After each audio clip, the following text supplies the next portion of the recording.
Hai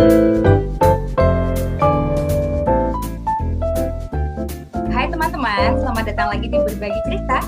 Seperti biasa bersama saya Yuyu dan juga Indra.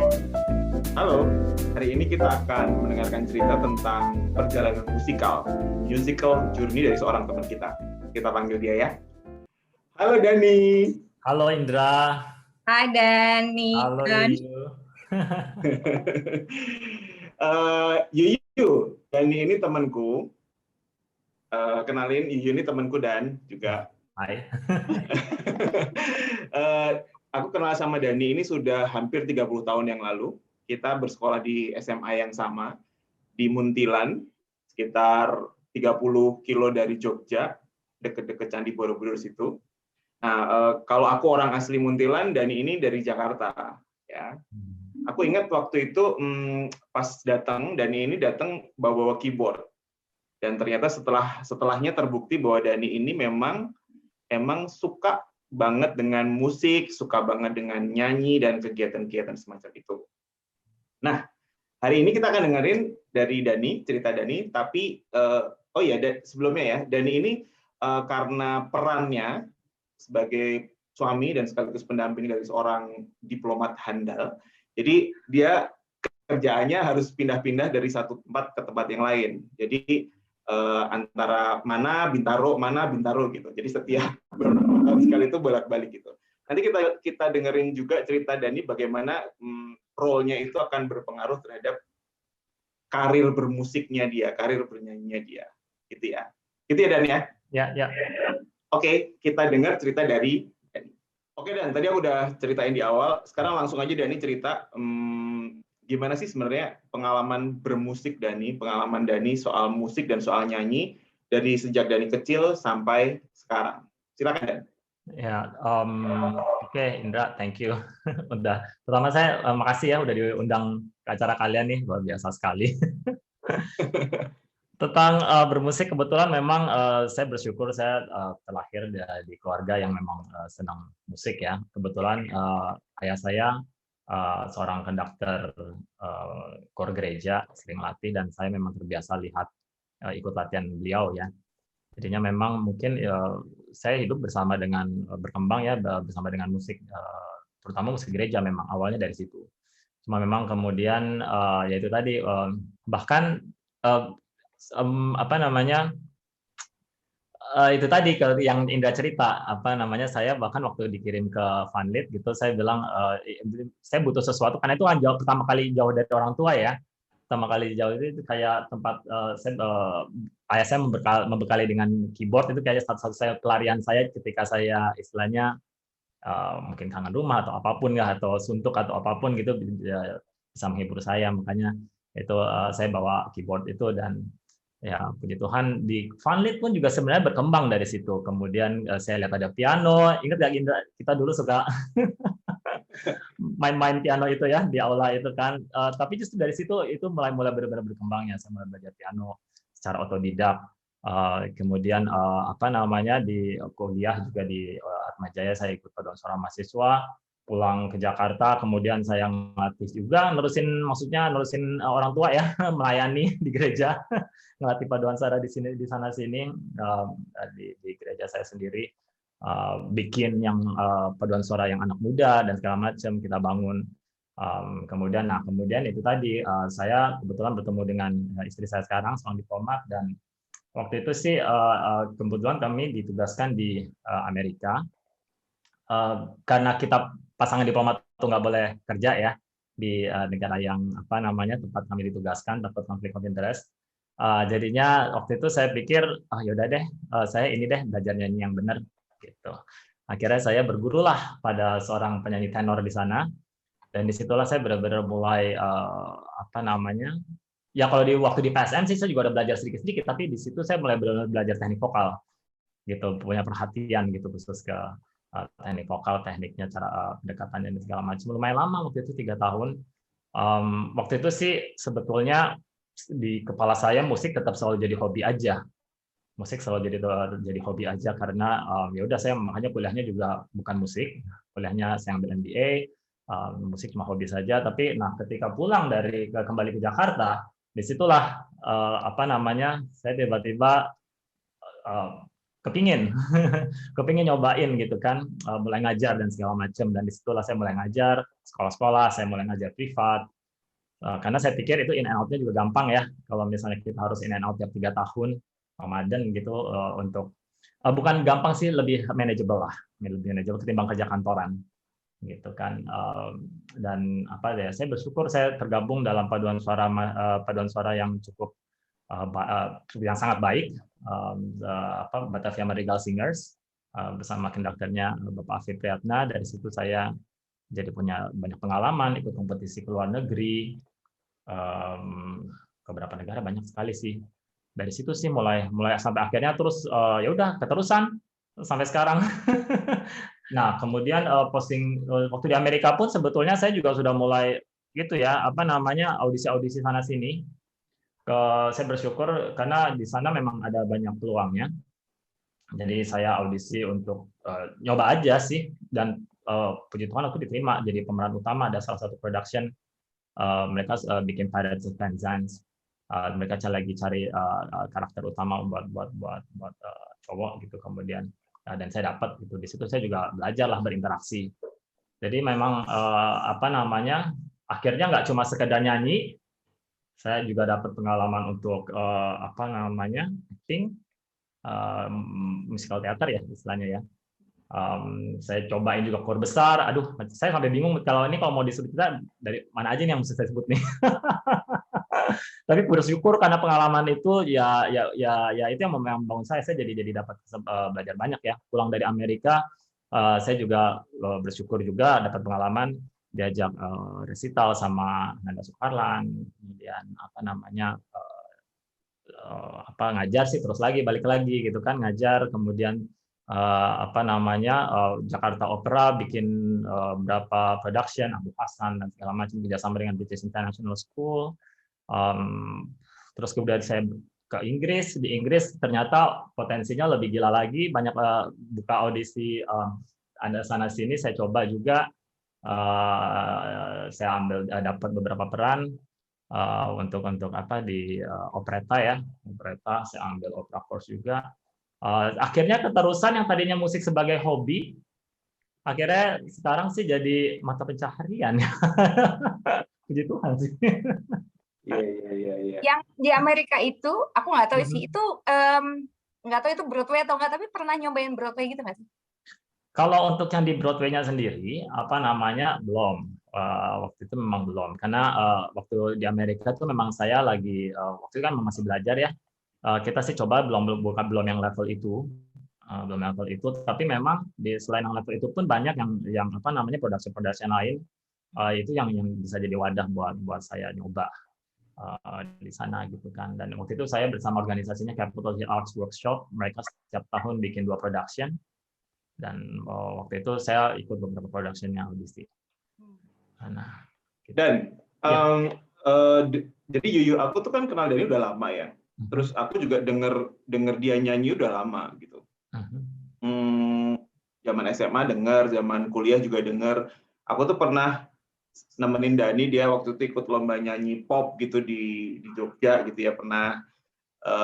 Tapi setelah sekian lama dia kesana kemari gitu, pas aku ketemu dia lagi, itu suaranya beda. Cara Dani nyanyi itu beda dengan cara Dani nyanyi zaman dulu gitu. Nah, Dani, menurut Dani, kapan sih berubahnya gitu? Yang paling gini, belajar nyanyi yang paling ngaruh buat Dani itu pas periode kapan? Yang benar-benar berubah banget, yang perubahannya besar itu memang waktu di Amerika, karena itu apa namanya,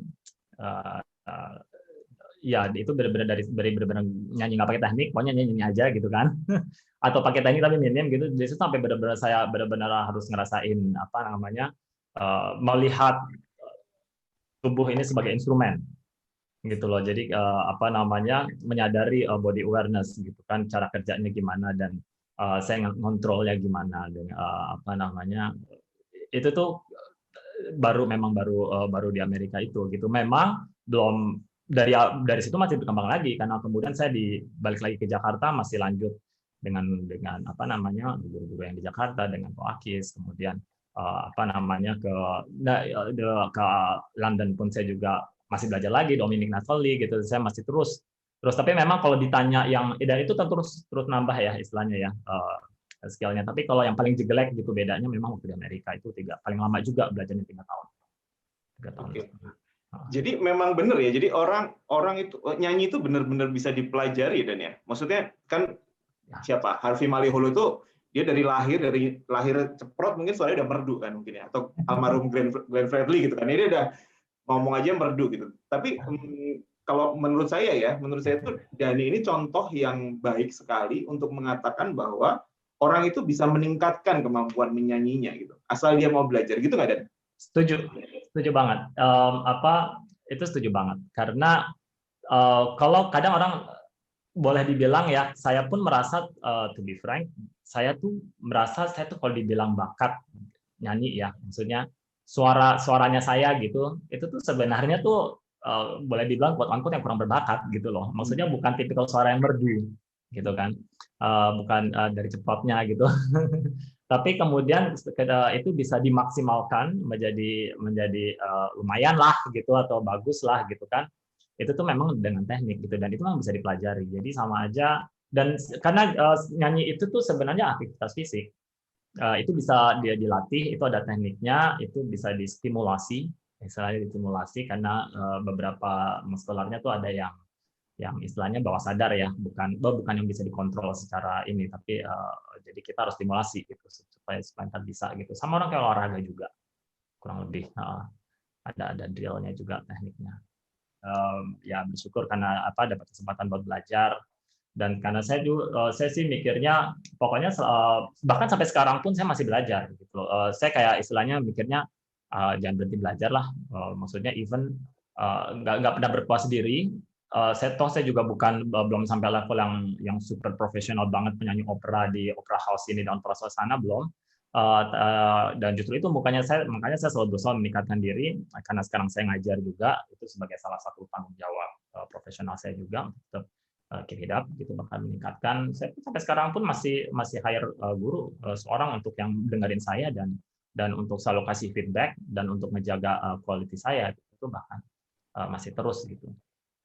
Karena dan itu menurut saya penting. Dani tadi kan cerita udah ikut beberapa proyek ya waktu di Amerika iya, di mana di Inggris juga dan waktu di Jakarta di Indonesia juga. Nah pasti kan ada pengalaman nih entah menyenangkan tidak menyenangkan baik buruk apapun itu. Nah boleh diceritain nggak yang paling berkesan gitu? Yang paling berkesan mungkin waktu di Inggris salah satunya ya, di antara sebenarnya semua pengalaman itu berkesan buat saya terus terang sampai bingung milihnya karena saya juga aktif di choir, itu semua kompetisinya tuh juga sangat berkesan gitu kan. Kemudian saya juga aktif di ini kan musical production, itu juga banyak yang berkesan. Tapi mungkin saya waktu itu sih senang banget sih itu terlibat di ada waktu itu production Mikado di Burton Sullivan. Itu saya audisi ada satu kelompok yang buka open audition aja. Nah di London tuh senangnya tuh ada mereka namanya amateur operatic companies. Jadinya mereka bukan yang mereka namanya aja amateur operatic company karena urusan pajak ya. Tapi mereka buka benar-benar terbuka gitu. Itu banyak yang ikut di situ mahasiswa-mahasiswa yang lagi belajar gitu dan jadinya memang bagus gitu loh, produksinya dibikin serius gitu dan waktu itu saya ikut keterima kemudian Mikado itu gitu di situ saya senang karena ya itu tadi yang main bagus-bagus gitu ini so-called amateur operatic companies tapi yang main bagus-bagus gitu dan di situ kita ikut Harrogate Gilbert and Sullivan Festival di Harrogate, kota namanya Harrogate. Kita tampil di sana dan ya menyenangkan aja sih, itu berkesan banget sih buat saya gitu ya. Kalau boleh nambahin sebenarnya itu kan yang di choir saya tuh juga itu yang di opera ya, sebenarnya saya tuh juga banyak juga pengalaman berkesan itu waktu di choir sebenarnya karena dengan Batavia Madrigal Singers itu saya ikut berapa kali tur kompetisi dengan mereka dan belum lama ini kita baru aja menangin juara umum di Tolosa Spanyol gitu ya. Harusnya kita maju Grand Prix nih, cuma ya itu apa namanya karena pandemi jadi terus dipospon. Itu mungkin bukan ini mungkin yang agak-agak sedih ya pengalaman sedih, tapi ya itu juga berkesan sih, itu berkesan dan mudah-mudahan sih ini pandemi segera selesai ya. Gitu. Bisa mana nyanyi choir apa solo? Itu pertanyaan berat banget kalau buat saya. Kayak saya nggak bisa milih gitu loh. Kayak saya suka dua-duanya gitu ya. Beda tantangannya ya. Beda tantangannya itu kayak mainannya beda gitu loh. Kayak apa namanya beda skill as a soloist gitu. Terutama nggak cuma nyanyi solo ya sebagai resitalis, tapi yang sama peran. Itu memang mungkin kalau solo sebagai soloist nyanyi aja atau dia versus solo yang sama peran, saya senang yang sama peran, itu saya bisa main. Tapi kalau dibandingin solo sama choir, saya choir juga suka karena saya suka harmoni. Saya suka harmoni, saya sangat enjoy nyanyi bareng group of people gitu ya. Tapi memang yang quality-nya sepadan ya. Sepadan bukan merendahkan yang lain gitu, maksudnya kalau misalnya kalau cuma segitu ya yang sama saya biasa juga enggak gitu. Atau kalau yang bagus saya juga harus yang bagus gitu loh. Biar enak gitu sama-samanya. Tapi bisa ya, soalnya bukannya kalau choir kan itu tadi harmoni kan, jadi nggak boleh menonjol kan. Jadi kadang-kadang ada mungkin mitos kali ya. You should pilih gitu. Kita harus pilih mau nyanyi choir atau mau nyanyi solo gitu. Kenapa? Karena choir itu bukan paduan solis gitu kan ya. Ya. Menurut Dani gimana? Itu betul banget. Bahkan dulu waktu saya belajar sama si guru vokal saya itu, guru vokal saya itu cenderung yang begitu gitu. Beliau bilang mungkin kamu ada baiknya mempertimbangkan untuk agak tahan dulu nih nyanyi di choirnya gitu, karena ini kita lagi mau ngedrill suara kamu buat jadi solois gitu. Dan mentalitinya juga gitu loh untuk jadi seorang solois lagi dibangun gitu sama dia gitu. Saya sempat dibilang begitu kan, cuma kan ya saya nakal lah gitu. Saya masih juga nyanyi sih di choir, tapi memang saya batasin gitu. Saya ngikut lah apa kata guru lah gitu kan. Dia lagi ngerjain project, maksudnya nggak ikutin gitu ya, saya lagi ngebangun saya. But anyway, itu another challenge saya justru jadi kepengen ngebedah gitu, semakin berusaha menguasai gitu untuk bisa mendalami tekniknya untuk shifting gear gitu. Kalau misalnya lagi di choir nyanyinya begini, kalau misalnya lagi di soloist nyanyinya kayak begini gitu. Itu kayak challenge buat saya karena memang beda dan awal-awalnya sih banyak fail-nya sih. Saya kena diteriakin gitu sama konduktornya gitu. Suaranya kebanyakan vibra gitu atau terlalu menonjol atau kurang bisa ngeblend dan segala macam gitu. Atau di sisi yang lain juga kalau lagi nyanyi solo nih kurang greget ya Dan ya gitu, kurang nyolis nih gitu kan. Dan itu buat saya tetap ya itu buat itu kayak ada challenge sih buat saya untuk bisa tik gitu loh, kayak orang bilingual kali ya. Tik gitu kesini ke language itu gitu. Dan itu jadi misteri dari segi pedagogi juga. Saya pengen menguasai itu, saya melalui pengalaman gitu kan, supaya nanti pun saya kalau bisa lagi ngajar gitu, saya bisa kasih tahu kamu kalau misalnya lagi nyanyi di choir bedain ya sama kayak nyanyi di solo ya. Kalau misalnya di choir kamu nyanyi begini gitu, misalnya vowel gitu kamu harus panjangin vowelnya, konsonan kamu taruh di belakang sebelum silabel berikutnya, karena nanti kalau enggak rame gitu misalnya kayak gitu saya harus bisa bilangin ke murid gitu. Kalau kamu lagi nyanyi solis gitu solis, saya minta semua ending konsonan kamu harus jelas gitu, jangan cuma bilang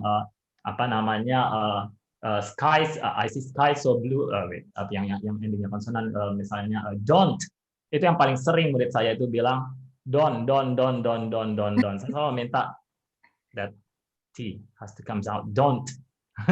Dan apa gitu kayak gitunya itu mungkin ya di choir juga tapi harus barengan, ada janjiannya. Tapi di solo semua ending konsonan tuh harus naik kayak gitu tuh. Juga itu melalui pengalaman itu. Terus saya berusaha kedua-duanya karena nanti itu tadi saya pengen bisa share juga eventually pas saya lagi ngajar. Iya. Aku tadi mau nanya balik ke kalau lagi production. Nah kan Dani kan ikut choir juga, tapi yang kalau yang production kayak Claire aku sedikit tahu lah ya. Gimana? Tapi aku levelnya yang bawah gitu, anak bawang. Nah, kalau yang production itu aku ngebayangin ketika perform gitu seperti kayak ini nggak sih, kayak Moulin Rouge gitu-gitu yang harus peran lalala gitu. Jadi waktu di Inggris saya pertama kali datang hari keempat saya dari tanggal ketiban saya, dari sebelumnya saya udah janjian mau audisi. Terus hari keempat itu saya nyampe di Inggris, itu kebetulan itu tanggal janjian saya sama orang yang lagi in the middle of production. Terus tapi dia bilang kita butuh 8 orang sih gitu. Jadi kalau kamu mau datang aja gitu. Itu ada produksinya Footloose. Saya datang, terus udah gitu saya lihat ini penyanyi semua suara bagus. Terus udah gitu mereka nggak ada tuh yang datang latihan cuma pakai jeans atau apa gitu, nggak ada. Semua pakai baju tari. Jadi kita harus nari nih dalam arti. Oke, siap. Nari dan apa namanya, narinya benar-benar nari gitu loh, benar-benar Footloose itu kan banyak gerakan kaki ya, dia country dan segala macam gitu, dan itu kebetulan banyak yang dari mahasiswa yang dari sekolah tari juga gitu loh, ikut di situ gitu. Ya kita juga yang juga ikut nari gitu, memang tuh cuma koreografernya juga kadang lihat lah, kalau memang kita backgroundnya bukan penari gitu kan, paling enggak dia kasih gerakan itu yang enggak terlalu gila gitu, paling kita bantu ngangkat gitu kan, diajarin tekniknya si penari atau apa, muter dan segala macam gitu. Tapi ya benar-benar yang kayak koreo Beyonce gitu lah ya, lincah gitu ya. Lincah iya. Itu nggak record ya, Dan? Apa?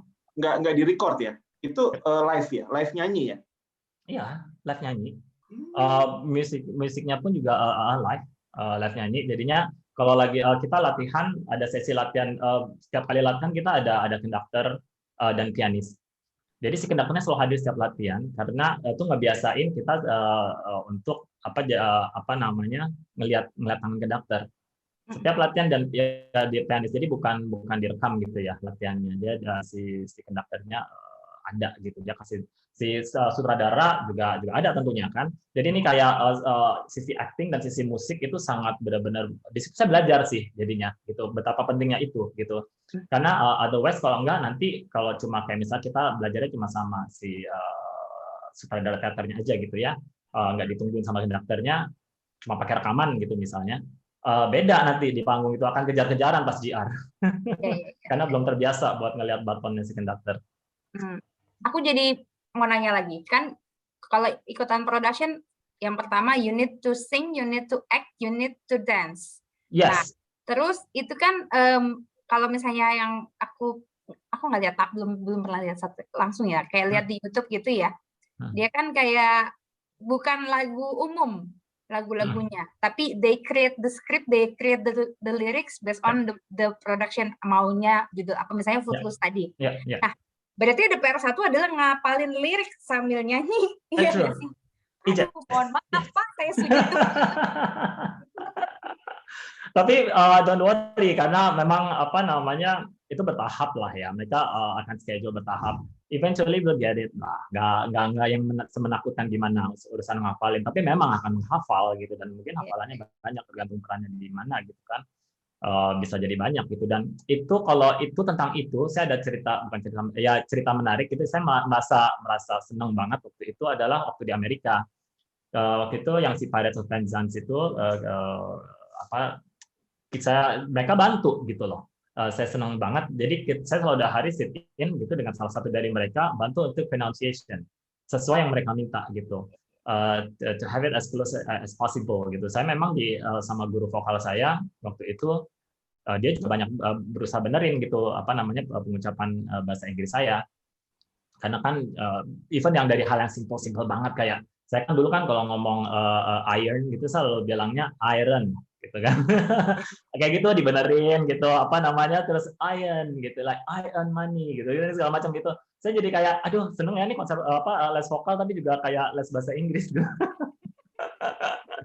Dan di production itu ya jadi nggak cuma ngafalin juga, bahkan pelafalan juga. Jadi itu another challenge untuk soal pelafalan. Itu pun akhirnya saya waktu di Amerika itu ada waktu khusus dikasih, mereka bantu gitu loh untuk itu. Persiapannya kalau production berapa lama? Itu kurang lebih sekitar roughly ya, saya lupa beda-beda lah, 3 bulan, 4 bulan gitulah, gitu. Karena biasanya mereka udah kasih dulu in advance sebelum ketemu latihan ya. Kita udah pelajarin dulu gitu loh, udah pelajarin materinya. Paling nggak zaman sekarang kan udah bisa dengerin di YouTube, udah cari-cari Spotify, lumayan lah, itu udah ngebantu banget. Atau kalau nggak ya udah kita sight reading lah, kita pakai piano, kita belajar notnya gitu segala macam. Jadi kita datang ke latihan pertama pun pas reading gitu lah, mungkin kan reading, nggak cuma reading sih, kalau latihan awal itu readingnya tuh nyanyi gitu. Reading itu paling nggak kita udah bisa gitu loh, sekedar melodinya. Mereka pasti akan selalu mulai dengan finale dulu, finale 1 atau finale 2 yang semuanya nyanyi gitu, dan gantian terus baru mulai ke solis, duet apa. Dani, kalau pas lagi production itu pernah ada kejadian lupa lirik atau salah lirik gitu nggak? Ya pasti pernah sih memang, karena kan walaupun kecil kemungkinan, kadang kan kita dilatih latihan terus ya, diulang-ulang ya. Cuma kalau misalnya lagi agak ngelir gitu, mungkin nggak terlalu parah yang gimana, tapi ya ada pernah ya diselamur sedikit lah dengan bahasa Tarsan. Kita itu paraphrase sedikit. Terus kalau misalnya production, misalnya bukan yang pemeran utama ya, berarti ada double peran juga dong ya? Kadang-kadang ya ada double peran. Kita juga harus siap untuk itu juga. Kebetulan saya pernah ngalamin double peran waktu saya terlibat dalam pementasan opera Ainun.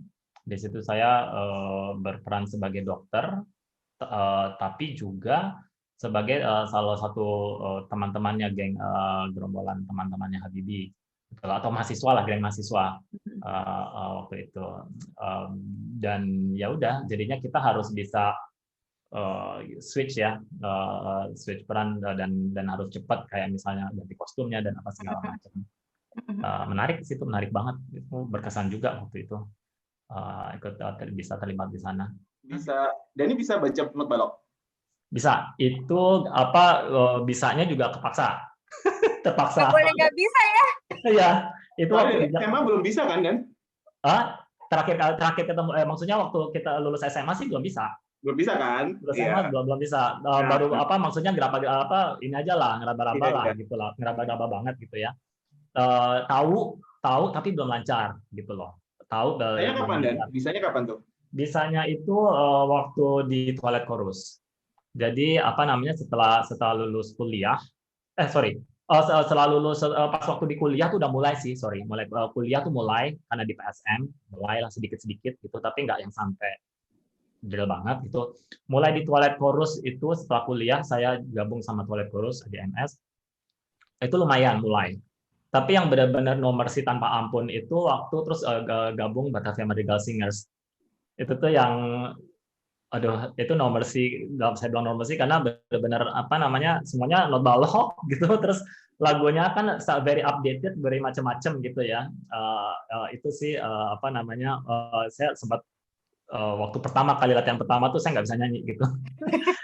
Satu, wow sama suaranya, kedua wow dengan baca partiturnya. Waktu itu ya. Ya, terus lebih ke drill lagi waktu saya ke Amerika. Di Amerika saya sempat join dengan salah satu professional choir buat di gereja. Jadi setiap minggu nyanyi untuk misa bahasa Latin. Latihannya tuh hari Kamis, jadi cuma 1 kali. Terus sama 1 jam sebelum misa. Dan itu untuk setiap misa kita setiap minggu. Sebenarnya nggak tanpa ampun sama setiap minggu gitu, jadinya rutin gitu kan. Dan itu semua lagunya beda setiap minggu.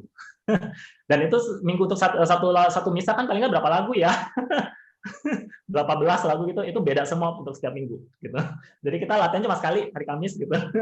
Itu di situ saya juga di drill baca notnya, luar biasa di drill. Maksudnya ya sampai sekarang pun saya bukan yang terus the most benar-benar cepat banget, tapi bisa lah, oke lah gitu. Karena kemudian terus ya balik lagi ke Jakarta dengan BMS lagi, tetap ya mulai taruh waktu di Inggris, kemudian choir lain juga gitu, pakai balok juga kayak terbiasa. Ini penting juga sih menurutku, soalnya kan kita kadang-kadang tuh blocking ya, maksudnya saya nggak bisa baca not balok, dari kecil saya nggak pernah belajar Tapi Dani menunjukkan bahwa walaupun sampai kuliah pun masih nggak terlalu bisa, tapi akhirnya sekarang bisa gitu kan ya. Maksudnya banyak hal yang kalau kita mau belajar, mau di-drill terus pasti bisa juga gitu. Sebetulnya iya, itu soal kemauan belajar, tapi mungkin kalau buat saya pribadi saya mungkin nggak fair kalau saya bilang begitu, tapi karena kebetulan saya ini modal yang saya karena kecemplung gitu. Dicemplungin di sungai akhirnya bisa berenang gitu. Saya dihadapkan dengan situasi saya harus bisa gitu kan. Dan kebetulan saya memang mungkin mentalitinya juga gitu, ada sedikit mentality itu gitu loh. Maksudnya udah hajar terus gitu loh, maju terus gitu loh, bisa. Dan kebetulan ini untuk sesuatu yang saya suka ya gitu. Untuk sesuatu yang saya suka ya ada mungkin motivasinya di situ. Banyak banget ceritanya dari core gereja, terus di sekolah, waktu kuliah di PSM, terus gabung ke beberapa choir yang lain di Jakarta, Twilight Chorus ya waktu itu, terus BMS juga, terus belajar nyanyi agak serius di Amerika, ikut beberapa produksi di Amerika juga, habis itu di Inggris juga ikut beberapa produksi, terus tetap aktif di BMS, tetap ngajar juga. What's next? Dalam konteks musik nih, musik dan nyanyi nih. Ya. Kalau saya sih ya, karena saya itu kan memang bukan yang dari akademisi ya untuk musik menyanyi ini. Jadi memang saya ini next dan ongoing sih ya. Jadi saya mau ningkatin, maksudnya istilahnya kayak saya tuh udah ikut beberapa ujian gitu kan untuk istilahnya apa sih supaya saya kelihatan qualified lah, bukan kelihatan qualified, maksudnya untuk saya biar tahu gitu saya sampai mana gitu kan. Next level lah ya. Ya biar lebih ada ininya. Nah itu terakhir saya tuh udah ini juga ujian yang sangat terkenal lah, Associate Board of the Royal School of Music, BRSM gitu. Saya pakai itu, kemudian mungkin next itu saya memang upgrading, keep on upgrading myself lah ya. Saya ntar mau ambil, terakhir saya di diploma BRSM, saya mungkin ini kalau situasi pandemi memungkinkan, ini saya mau ikut yang lisensiate, maju terus, pokoknya di level berikutnya.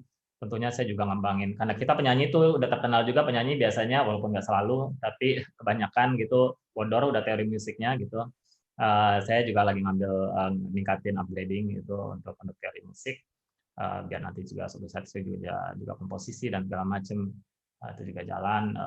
Dan kemudian juga yang terdekat ini kebetulan ada tawaran, mudah-mudahan jadi ada yang mau bikin. Saya nggak boleh bocorin, boleh nggak bocorin dia?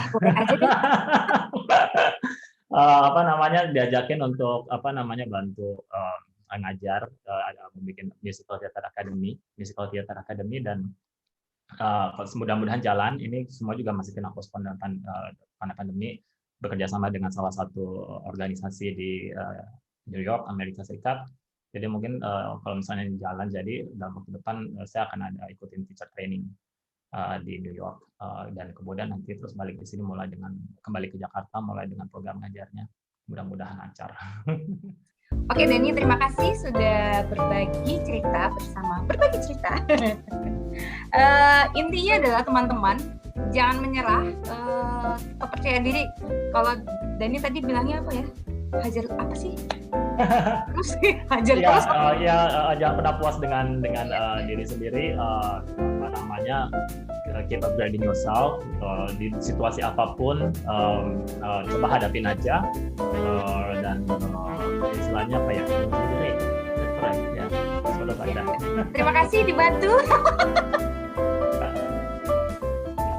Oke Dani, sehat-sehat terus, semoga upgrading yourself-nya sukses, bisa ngajarnya makin jago, production bisa kemana-mana.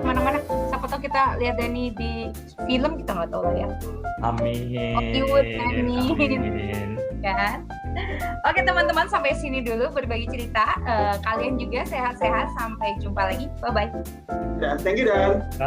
Thank you.